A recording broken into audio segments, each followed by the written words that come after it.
మనతో పాటు political analyst Chandu Srinivas గారు స్టూడియోలో ఉన్నారు. నమస్తే శ్రీనివాస్ గారు. నమస్కారం విజయ్ గారు. గతంలో జగన్మోహన్ రెడ్డి గారు ఏ పర్యటనలో ఉన్నా, ఏ సభలో ఉన్నా పవన్ కళ్యాణ్ గారి మీద విరుచుకుపడేవారు. కానీ ఇప్పుడు ఎక్కడ కూడా పవన్ ప్రస్తావనే తీసుకురావట్లేదు. ఏంది మార్పు? అంటే చెప్పి ప్రభుత్వాన్ని దించాడనేది ఆయనకు అర్థమైంది. ఆయన ఎప్పుడు కూడా వ్యక్తిగత దోషులకే పరిమితం అయ్యారే తప్పితే ఆయన గురించి, ఆయన దూరదృష్టి గురించి, ఆయనకున్న జాతీయ భావజాలం గురించి, జాతీయ స్థాయిలో అనుకున్న పరిచయాల గురించి చాలా తక్కువ అంచనా వేశారు. ఏది వైసీపీ అగ్రనాయకుడు జగన్మోహన్ రెడ్డి గారితో పాటు వాళ్ళ మంత్రులు కావచ్చు, ఎమ్మెల్యేలు కావచ్చు, క్యాడర్ కావచ్చు. అయితే ప్రతిదానికి కూడా వ్యక్తిగత విమర్శలు చేస్తే అది ఈ రాజకీయాలు ఎందుకు వచ్చామనే బాధతో రాజకీయాల నుంచి వెళ్ళిపోవచ్చు అనుకున్నారు. ఆయన వచ్చింది ఏదో సాధించడానికి, ఆ పీఠం మీద కూర్చోడానికి తప్పితే ఏదో వచ్చి వెళ్ళిపోవడానికి కాదు. చంద్రబాబు నాయుడు గారు ఆ రోజున అనుభవం ఉన్న వ్యక్తి అని చెప్పేసి 2014లో ఆయన సీఎం అవడానికి కారణమైన వ్యక్తిని పవన్ కళ్యాణ్ గారు. 2019లో విడిగా పోటీ చేశారు కాబట్టి అవకాశం జగన్మోహన్ రెడ్డి గారికి వచ్చింది. ఓట్ షేరింగ్ కూడా చీలిపోయింది. ఇప్పుడు అదే 2024లో ఏంటి, కలిసి పోటీ చేశారు కాబట్టి కలిస్తే కష్టం అని చెప్పి తెలుసు కాబట్టి వీళ్ళిద్దరిని విడగొట్టడానికి రకరకాల ప్రయత్నాలు చేశారు. గెస్ట్లు ఇచ్చారన్నారు, దశాబ్దం పైన ఉన్నాడు, కనీసం జడ్పీటీసీ కూడా గెలవలేదన్నారు, దత్తపుత్రుడు అని పదే పదే మాట్లాడేవారు. అదే విజయ్ గారు, ఎప్పుడు ఎదుటి వ్యక్తిని తక్కువ అంచనా వేయకూడదు, మూలాలు మర్చిపోకూడదు. తన అన్నగారి నుంచి రాజకీయాలు నేర్చుకున్నాడు. ఈ రోజున దశాబ్దం పైన ఉన్నాడు, ఎక్కడ గెలవలా. దత్తపుత్రుడు మీరు అన్నట్టు ప్యాకేజ్ స్టార్ అన్నారు, మ్యారేజ్ స్టార్ అన్నారు, 4 పెళ్ళిళ్ళు అన్నారు. పెళ్లిళ్ళ విషయంలో పదే ప్రస్తావించేవారు. అది పెళ్ళిళ్ళు ఎవరు మాట్లాడితే, జోగి రమేష్ గారు మాట్లాడితే ఆయన మంత్రి పదవి వచ్చింది. ఆయన ఎంత విమర్శిస్తే అంత వాళ్ళకి మంచి పదవులు వస్తాయి. అదే అనుకున్నారు తప్పితే ఆయనకున్న దూరదృష్టిని ఆలోచించాల. ఆయన ఈ రోజున చెప్పి తాడేపల్లిగూడ సభలో చూడండి, జగన్ నిన్ను గద్దె దించకపోతే నా పేరు పవన్ కళ్యాణ్ కాదు, నా పార్టీ జనసేన కాదన్నాడు. చేసి చూపించాడు. ఇంత ఆవేశం ఏందని మనం అనుకున్నాం. ఆ తర్వాత ఉభయ గోదావరి జిల్లాలో వరాహ యాత్రలో ఏమన్నారు, ఈ 2 జిల్లాల్లో 0కే పరిమితం చేస్తున్నాడు. చేసి చూపించాడు కదా. ఏం చేసినా ఒకటి అంటే విజన్ ఉండాలి సార్, మార్గదర్శనం ఉండాలి, దిశ ఉండాలి. నాయకత్వ లక్షణాలు అంటే ఏంటంటే కమిట్మెంట్, డెడికేషన్, డిటర్మినేషన్. ఈ 3 ఉంటే నాయకుడిగా సక్సెస్ అవుతాడు. కాబట్టి దేశ ప్రధాని మోడీ గారే ఈయన పవన్ కాదు ఇక్కడ ఉందా తుఫాన్ అంటున్నాడంటే, ప్రపంచ దేశాలు మెచ్చే మోదీ గారే పవన్ కళ్యాణ్ పొగడడం అంటే ట్విట్టర్లో ఆయన ఫాలో అయ్యి ట్విట్టర్లో ఒకనొక సమయంలో మోదీ గారు దాటారు అంటే పవన్ కళ్యాణ్ గారికి ఉన్న విజన్ ఏంటి అనేది అర్థం చేసుకోవాలి. కాబట్టి తప్పు జరిగిపోయింది. 151 సీట్లకి ఇదైతే కనీసం అసెంబ్లీ గేటు కూడా దాటనివని చెప్పన్నాం. గేటు దాటం కాదు, 21 మంది ఎమ్మెల్యేలు గెలిచారు, 2 ఎంపీలు గెలిచారు. గెలిచి హుందాగా డిప్యూటీ సీఎంగా ముఖ్యమంత్రితో సరి సమానంగా సహముఖ్యమంత్రిగా ఉన్నాడు. అంటే దాన్ని బట్టి అర్థం చేసుకోవచ్చు. 100 రోజులు కూడా కాల, రేపు 20వ తారీఖు 100 రోజులు అండి. ఈ 100 రోజుల్లోపే వరల్డ్ రికార్డు చూసారుగా. ఎన్ని 13,326 గ్రామాల్లో గ్రామ సభలు పెట్టడం. తర్వాత మొన్న బుడమేరులో పొంగిపోతే దాదాపు ఎన్ని ప్లేసులు 400 గ్రామ పంచాయతీలకు ఒక్కొక్క పంచాయతీకి ₹1,00,000 ఇచ్చారు. 400 లక్షలు 4 కోట్లు ఇచ్చాడండి. జగన్మోహన్ రెడ్డి గారు రూపాయిని ఇచ్చాడా? ఆయన వ్యాపారాల నుంచి తీసి ఏ రోజున ₹10 ఇచ్చాడా? ఏ రోజు చేయలా. తన బిడ్డల డిపాజిట్లు కూడా కరిగించి ₹34 కోట్ల కౌలు రైతులకు 5,500 మందికి ఇచ్చాడు. ఏ రోజు ఎమ్మెల్యే గెలిపించపోయినాయి ప్రజలకి. ఏదో ఈ రాష్ట్ర ప్రజలకు చేయాలన్న తపన తప్పితే ఆయనకి ఏది లేదండి. ఆయనకి పదవి వ్యామోహం లేదు. కాబట్టి ఈ రోజున జనం అక్కడ ఆయన్ని దళిత బడుగు బలహీన వర్గాల ఆశాజీతంగా 89% సప్రెస్డ్ గ్రూప్స్ నేతగా ఈ రాష్ట్రానికి ముఖ్యమంత్రి కావాలని చూస్తున్నారు. కాబట్టి తప్పు జరిగిందని చెప్పి జగన్మోహన్ రెడ్డి గారు ఈరోజు గ్రహించారు. కాబట్టి ఎక్కడ కూడా పవన్ విమర్శించొద్దు అంటున్నాడు. అంటే ఇంత భారీగా ఓడిపోవడానికి, అంటే ఒక్కసారిగా 11 సీట్లకే పరిమితం అవడానికి పవన్ని ఈ స్థాయిలో టార్గెట్ చేయడం కూడా ఒక రీజన్ అనుకోవచ్చు. డెఫినెట్గా అంతే కదండి. ఇప్పుడు అందరికీ తెలుసు, రోజా గారు ఏమన్నారు, పేరు నాన్న ఏమన్నారు, కొడాలి నాన్న ఏమన్నారు, వంశీ ఏమన్నారు, అంబటి రాంబాబు ఏమన్నారు, లేకపోతే వీళ్ళందరూ. దువ్వాడ ఏమన్నాడండి, దువ్వాడ అయితే ఏకపతివ్రతుడు లాగా ఆయన హిందూ సనాతన సంప్రదాయాన్ని గౌరవించాలన్నాడు. ఈరోజు ఏమైంది, వాళ్ళ భార్య పిల్లలు వచ్చి ఏం చేస్తున్నారు, ఏం జరుగుతున్నారు. ఇటువంటి వాళ్ళందరూ కూడా ఆయన విమర్శిస్తే ఆయన హ్యాపీగా ఉందని ఉన్నాడు. రష్యన్ మహిళ హ్యాపీగా మ్యారేజ్ చేసుకొని వారణాసి తీసుకెళ్ళిన, అయోధ్య తీసుకెళ్ళిన, మోదీ గారి దగ్గర తీసుకెళ్ళిన కొడుకుని, భార్యని, పిల్లల్ని తీసుకుని వెళ్తున్నాడు. ఇస్రోకి తీసుకెళ్తే కూతురుని తీసుకుని వెళ్ళాడు. అతను హ్యాపీగానే ఉన్నాడు. ఇక్కడ ఏంటంటే ఎప్పుడు కూడా వ్యక్తిగత దోషాలకు వెళ్ళకూడదు. రాజకీయాలు వ్యక్తిగతంగా అవసరంలా, రాజకీయాల్లో హుందాగా ఉండాలి. మొదటి నుంచి కూడా అందరూ చెప్తుంటారు, అదే ఫాలో అవ్వాలి. అది మరీ శుద్ధి మించి వెళ్ళిపోయింది. కాబట్టి ఆంధ్రప్రదేశ్లో ఇది కాదు ప్రజలు చూసింది. పవన్ యొక్క చిత్తశుద్ధి, కమిట్మెంట్, ప్రజలకి ఏదో చేయాలన్న ఆలోచన ఉంది. కాబట్టి ప్రజలు ఈ రోజున మ్యాండేటరీ 100% ఇచ్చారు.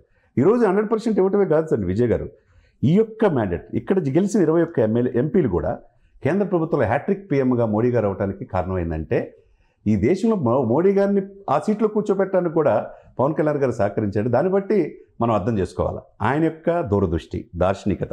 కాబట్టి మేము తప్పు చేసాం, పవన్ కళ్యాణ్ పట్ల అట్లా మాట్లాడకుండా ఉండాల్సిందని మొన్న పిన్నెల్లి బయటకు వచ్చినప్పుడు ఆ జైలు దగ్గరికి వెళ్ళినప్పుడు మాట్లాడలా, ఆ తర్వాత గుంటూరులో నందిగం సురేష్ అరెస్ట్ అయినప్పుడు పరామర్శించినప్పుడు మాట్లాడలా, లేకపోతే వరదలు వెళ్ళినప్పుడు మాట్లాడలా, నిన్నగాక మొన్న పిఠాపురం వెళ్ళినప్పుడు కూడా పవన్ కళ్యాణ్ నియోజకవర్గానికి వెళ్ళినా కూడా అక్కడ కూడా ప్రస్తావించలేదు. మరి పిఠాపురం కూడా వెళ్ళినప్పుడు పిఠాపురం వెళ్ళాడు కదా, సాక్షాత్ ఓడించమని చెప్పన్నారు కదా, గంగా గీత గారు గెలిస్తే డిప్యూటీ సీఎం చేస్తున్నారు కదా, ఎందుకు ఆ ప్రజలు చేయాల? ఆయన మెజార్టీ 60,000 తగ్గిపోయింది, ఈయన మెజార్టీ 70,700తో గెలిచాడు. అంటే శాశ్వత చిరునామాగా పిఠాపురం మార్చుకున్నాడు. అంటే ప్రజలు కావాల్సిందంటే పరిపాలన చేయగలరనే నమ్మకం కావాలి. ఆ నమ్మకాన్ని దశాబ్దం పైన ప్రజల్లో ఉన్నాడు కాబట్టి, కలిగించాడు కాబట్టి ఈరోజు పవన్ కళ్యాణ్ గారు అంత అద్భుతమైన జాతీయ నాయకుడిగా ఎమర్జాడు. అలాగే భారీ మెజారిటీతో అంటే 100% ఆయన విక్టరీని సాధించారు పవన్ కళ్యాణ్ గారు, జనసేన పార్టీ. ఎక్కడ కూడా గెలిచిన తర్వాత హుందాగానే ఉంటున్నారు. ఎక్కడ కూడా వైసీపీ మీద ఎక్కడ కూడా విరుచుకుపడలేదు, ఎక్కడ ఘాటైన విమర్శలు చేయలేదు. సో అందుకనే జగన్ కావచ్చు వైసీపీ వెయిట్ చేస్తుంది అనుకోవచ్చు. అంతే కదా, అంతే కదా. చాలా ఓర్పు చెప్పాడు. అంటే ఎలక్షన్ ముందు మాట్లాడినంతగా ఎలక్షన్ రిజల్ట్ వచ్చిన తర్వాత ఎక్కడ కూడా నాకు కక్షలు కార్పణాలు లేవు, జగన్ నాకు వ్యక్తిగత విభేదాలు, నాకు ఎటువంటి వ్యాపార సంబంధాలు లేవు, నా దగ్గర నాకు పాలసీ పాయింట్ ఆఫ్ వ్యూలో మాట్లాడిన విధానం అని చెప్పాడు. ఎక్కడ కూడా మీరు కూడా లైన్ దాటొద్దని జనసేన క్యాడర్ కూడా చెప్పాడు. చూడండి ఈ క్యాడర్లో ఈ 3 నెలల పరిపాలన అంటే ఎన్నికల టైంలో ఉన్నటువంటి ఆ యుద్ధ వాతావరణం, మాటల యుద్ధం ఎక్కడ కనపడలేదు. అది లౌక్యం, స్థితప్రజ్ఞత అంటారు దాన్ని. ఆ లౌక్యం నేర్చుకున్నారు కాబట్టి ఈ రోజున ఆ స్థానంలో ఉన్నాడు. ఎక్కడ విమర్శించట్లేదే, ఎక్కడ ఒకే ఇదిలో ఉన్నాడు. క్యాడర్ కూడా ఒక దశ చెప్పాడే. ఈ 100 రోజుల్లో ఎక్కడైనా జనసేన కార్యకర్తలు వైసీపీ మీద ఇన్సిడెంట్ జరిగినప్పుడు చూసారా మీరు? టీడీపీ అయినా చూసుంటారు కానీ టీడీపీ వైసీపీ మధ్య ఘర్షణ జరిగినాయి కానీ ఎక్కడ జనసేన జరగల. అంటే నాయకుడు అనే వ్యక్తికి నమ్మకం అంటే ఎలా ఉంటుంది అనేది పవన్ కళ్యాణ్ ఒక దార్శనికుడిగా, ఒక సరికొత్త రాజకీయ దిశగా పవన్ కళ్యాణ్ గారు ముందుకెళ్తున్నారు. సో ఇది వైసీపీలో వచ్చినటువంటి మార్పు అనుకోవచ్చా? డెఫినెట్ అంతే కదా. మనం తప్పులు ఏం చేసాం, తప్పు ఇంకా డ్యామేజ్ అవుతాం, ఇంకా చులకన అవుతాం. ప్రజల దగ్గరికి వెళ్ళిన కేతిరెడ్డి గారు చూసారు, ప్రతిరోజు కారు వేసుకుని వెళ్ళి ప్రజలు ప్రతి ఇంటింటికి తిరిగాడు. ఆయన ఓడిపోతారని ఎవరు అనుకోలే, చూసారు కదా మనం. అవును, ధర్మవరము ఆయన బీజేపీ గెలిచింది. ఆయన ఏమన్నాడు, మేము ఓడిపోవటానికి కారణం పవన్ కళ్యాణ్ గారు అంటే. పవన్ కళ్యాణ్ గారిని అలా దూషించకూడదు, వ్యక్తిగతంగా వెళ్ళాం, మా పార్టీ లైన్ తప్పిందని చెప్పేసి ఒప్పుకున్నాడు. అట్లా జక్కంపూడి రాజా ఒప్పుకున్నాడు. లేకపోతే ఇంకొకళ్ళు పేరు నాని కావచ్చు ఇంటర్వ్యూలో చెప్పారు. అంటే క్యాడర్ని దూరం చేసుకోవటం, క్యాడర్కి ఇది కాదు, ప్రజలకి ఇది కావచ్చు. ప్రజలకి ఏం కావాలి, నువ్వు సుపరిపాలన ఇస్తాను, స్పెషల్ స్టేటస్ ఇస్తాను, 22 మంది ఎంపీలు ఇస్తే ఎవరు జాతీయ స్థాయిలో ఎవరు ప్రధానమంత్రి అయినా మెడలు ఉంచుతాను. 22 మంది ఎంపీలు ఇస్తే ఎందుకు మెడలు ఉంచాలా 5 సంవత్సరాల్లో? ఎందుకు ఆంధ్రలో జీవనాడి పోలవరం పూర్తి చేయలేకపోయావు? ఎందుకు జాబ్ క్యాలెండర్ తీసుకురాలేకపోయావు? ఎందుకు రోడ్లు లేవు? మద్యపాన నిషేధం సంపూర్ణ దిశగా ఎలక్షన్కి వెళ్తానని ఎందుకు వెళ్ళలేకపోయావు? ఇవన్నీ లేనప్పుడు ప్రజలకి సంక్షేమం మాటను మీరు లక్షలు బటన్ నొక్కామంటే అభివృద్ధిని మర్చిపోతే, సంక్షేమ అభివృద్ధి 2 లేకపోతే, ఇప్పుడు సంక్షేమ అభివృద్ధి 2 కళ్ళు మాయని చెప్పి పవన్ కళ్యాణ్ గారు చంద్రబాబు గారు చెప్పారు కాబట్టి ప్రజలు నమ్మారు కాబట్టి ఈరోజు 161 ఎమ్మెల్యే సీట్లతో మంచి మెజార్టీతో. అప్పట్లో ఒక పెద్ద వెపన్ లాగా ముద్రగడ పద్మనాభం గారిని తీసుకొచ్చింది వైసీపీ. సో ప్రతిరోజు లేఖలు రాయడం, ఆయన మీద విమర్శలు గుప్పించడం జరిగింది. పేరు మార్చుకుంటాను గెలిస్తే అని కూడా ఆయన మార్చుకున్నాడు, పేరును కూడా మార్చుకున్నారు. సో ఇదంతా కూడా ఒక మిస్ఫైర్ అనుకోవచ్చా? అంతే కదండి. ఇప్పుడు అన్ని వైపులా అన్ని అస్త్రశస్త్రాలు చూశారు. వీళ్ళ భార్యల గురించి చెప్పారు, ఫ్యామిలీ గురించి చెప్పారు. మెగా ఫ్యామిలీ ఇప్పుడు వరదల్లో 8.5 కోట్లు ఇచ్చింది.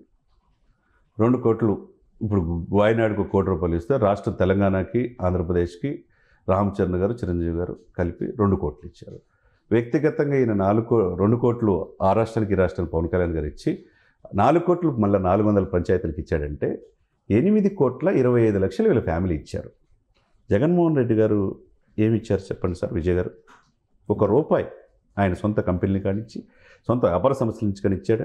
ఈ దేశంలోనే అత్యంత ఆదాయం ఉన్న ఎమ్మెల్యేగా, ముఖ్యమంత్రిగా ఎలక్షన్ అఫిడవిట్లో కూడా చూపించారు ఆయన. ఇప్పుడు పార్టీ నుంచి ₹1 ప్రకటించారు, ఇంతవరకు ఆ ₹1 కూడా ఇవ్వాల, ఎక్కడ చెక్ లేదు. కాబట్టి ఇక్కడ దీన్ని బట్టే ప్రజలు చూస్తున్నారు. ప్రజలుగా చాలా తెలియగలరు. అల్టిమేట్గా ఓటర్ చాలా తెలియగలడు. ఓటర్ కావాల్సింది నువ్వు ఎంత ఇచ్చినా, ఎంత బటన్ నొక్కినా, ఎన్ని లక్షల కోట్లు ఇచ్చినా, ఏం చేసామనేది 5 సంవత్సరాలు మీ పరిపాలన గురించి చూస్తే, మంచిగా చేస్తే ఇంకో 5 సంవత్సరాలు ఇస్తారు. అలాగే మీరు అన్నట్టు ఈ డొనేషన్స్ సంబంధించి కూడా, ఫ్లడ్స్ సంబంధించి కూడా పవన్ కళ్యాణ్ ఒక చొరక అంటించారు వైసీపీ వారికి. ఇంతసేపటికి విమర్శలు గుప్పించడం కాదు, ఏ వైసీపీ నాయకుడన్నా ముందు కూడా మీరు కూడా రండి, మీరు కూడా మీ జేబుల నుంచి తీసి ఖర్చు పెట్టండి, విరాళాలు ఇవ్వండి అని చెప్పి చురుకులు అంటించారు. డెఫినెట్గా ఆయన చూసి నాయకుడు అనేవాడు ఎట్లా ఉండాలంటే నాయకుడిని చూసి మిగతా క్యాడర్ కూడా కావాలి. పంచాయతీరాజ్, అటవీ శాఖ, సైన్స్ అండ్ టెక్నాలజీ, తర్వాత ఇన్ని శాఖలు ఉన్నాయి కదా, ఈ శాఖల్లో ఆయన ఎప్పుడైతే డొనేట్ చేశాడో వెంటనే 14,85,00,000 ఇచ్చారు. ఎప్పుడు ఇటువంటి 2 దశాబ్దాలు ఇటువంటి డిప్యూటీ సీఎం గారిని చూడలేదు, మంత్రిని చూడలేదు. ప్రతి దాని మీద ఒక పూర్తి అవగాహన ఉన్నది. ఆయన చూసి ఇన్స్పిరేషన్తో మేము ఇచ్చామన్నారు. 14,25,00,000. తర్వాత 8 కోట్లు పంచాయతీరాజ్ సర్పంచుల సంఘం వీళ్ళందరూ కూడా ఇచ్చారు. అంటే చంద్రబాబు నాయుడు గారిని చూసి వాళ్ళకు వేతనం కూడా వాళ్ళ 120 కోట్లు ఇచ్చారు. ఏది ఏపీ ఎన్జిఓస్. ఇంత స్థాయిలో కార్పొరేట్ సంస్థలు కావచ్చు, అనేక సినిమా ఇండస్ట్రీ మొత్తం కదా, ఇండస్ట్రీ, జూనియర్ ఎన్టీఆర్ గారు కావచ్చు, లేకపోతే చిరంజీవి గారు కావచ్చు, లేకపోతే నిన్నగాక బాలకృష్ణ గారు, సిద్ధు జొన్నలగడ్డ, వీళ్ళందరూ ఎందుకు వెళ్ళారు, ఎందుకు సేవ చేస్తున్నారు? మహేష్ బాబు గారు కావచ్చు, ప్రభాస్ గారు, నాగార్జున గారు, ప్రభాస్ గారు అయితే ఎక్కువ స్థాయిలో చేస్తారు. ఇంత స్థాయి చేయాలన్న ఆలోచన ఎవరు? నాయకత్వాన్ని బట్టి ఉంటుంది. కాబట్టి ఇక్కడ నాయకుడు అనే 4.5 దశాబ్దాల అనుభవం చంద్రబాబు నాయుడు గారిది, పోరాట పట్టిమ పవన్ కళ్యాణ్ది. ఈ 2 చూసి వీళ్ళతో అనవసరంగా పెట్టుకున్నామే, వీళ్ళని అనవసరంగా అన్నామే అనే భావనలో వాళ్ళు కలిగింది. కాబట్టి ఆ ఇదితో చంద్రబాబు నాయుడు గారు, లోకేష్ గారిని విమర్శిస్తున్నారు కానీ పవన్ కళ్యాణ్ విమర్శించే ధైర్యం చేయలేకపోతున్నారు అంతే.